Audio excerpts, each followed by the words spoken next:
రేపు సంకటహర చతుర్థి మంగళవారంతో కలిసి వచ్చింది. సంకటహర చతుర్థి మంగళవారంతో కలిసి వస్తే అంగారక సంకటహర చతుర్థి అంటారు.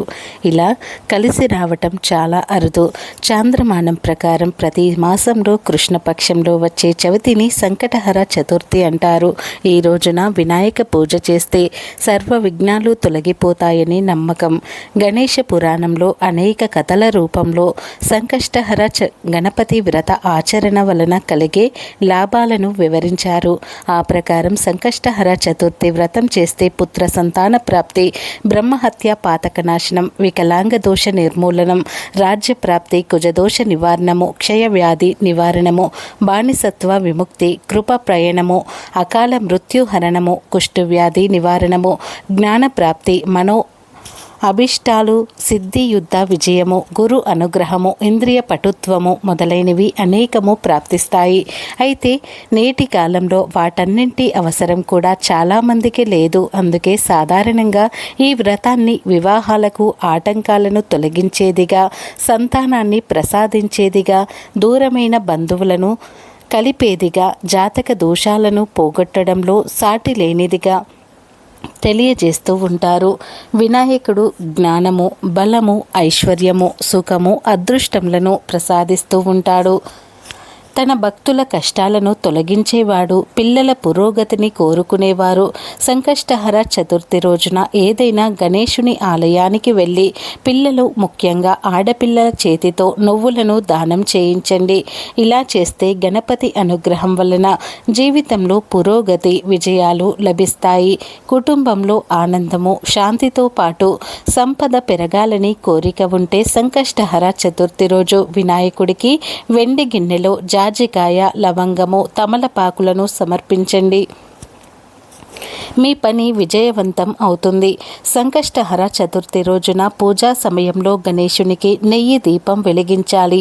నెయ్యి దీపం వలన గణేశుని అనుగ్రహంతో ఐశ్వర్యము, సంతోషము కలుగుతాయి. ఐశ్వర్యం కూడా పెరుగుతుంది. వృత్తిలో పురోగతి, ప్రమోషన్స్ కోరుకునేవారు సంకష్టహర చతుర్థి రోజున గణపతిని ధ్యానిస్తూ అష్టముఖి రుద్రాక్షలను ధరించాలి. ఏదైనా సమస్యతో బాధపడుతూ ఉంటే సంకష్టహర చతుర్థి రోజున నువ్వుల లడ్డూలను చేయించండి. గణేశుని పూజించే సమయంలో ఆ లడ్డూలను నైవేద్యంగా సమర్పించి ప్రసాదంగా తీసుకోండి. మీ సమస్య తీరిపోతుంది. అప్పుల ఊబిలో చిక్కుకొని ఆర్థిక పరిస్థితి మరీ దారుణంగా ఉంటే సంకష్టహర చతుర్థి రోజున పూజా సమయంలో రుణ విమోచన గణేశ సూత్రాన్ని పఠించండి. ఇంకా ఏదైనా సమస్య మిమ్మల్ని చుట్టుముడితే దాని నుండి బయట పడడానికి ఆచారాల ప్రకారం సంకష్టహర చతుర్థి రోజున ఉపవాసం ఉండండి. కష్టాలు పోతాయి. అయితే ఎంతో పవిత్రమైన ఈ రోజున మీరు ఏమీ పూజలు చేయకపోయినా పర్వాలేదు. ఉపవాసాలు ఏమీ చేయకండి. చేయకపోయినా పర్వాలేదు. మంత్రాలు, సూత్రాలు పఠించకపోయినా పర్వాలేదు. జస్ట్ ఈ పండును తినండి చాలు. మీ శరీరంలో ఉన్న చెడు అంతా కూడా పోతుంది. మీ ఒంట్లో ఉన్న నెగటివ్ ఎనర్జీ, దరిద్రము పోతుంది. మీకు ఉన్న కష్టాలు, సమస్యలు పోయి గణపతి అనుగ్రహంతో సకల ఐశ్వర్యాలు కలుగుతాయి. వద్దన్న డబ్బు వస్తూనే ఉంటుందని శాస్త్రాలు చెబుతున్నాయి. అంతేకాదు ఈరోజు ఈ పండును తింటే చాలు, పట్టిందల్లా బంగారం అవుతుంది.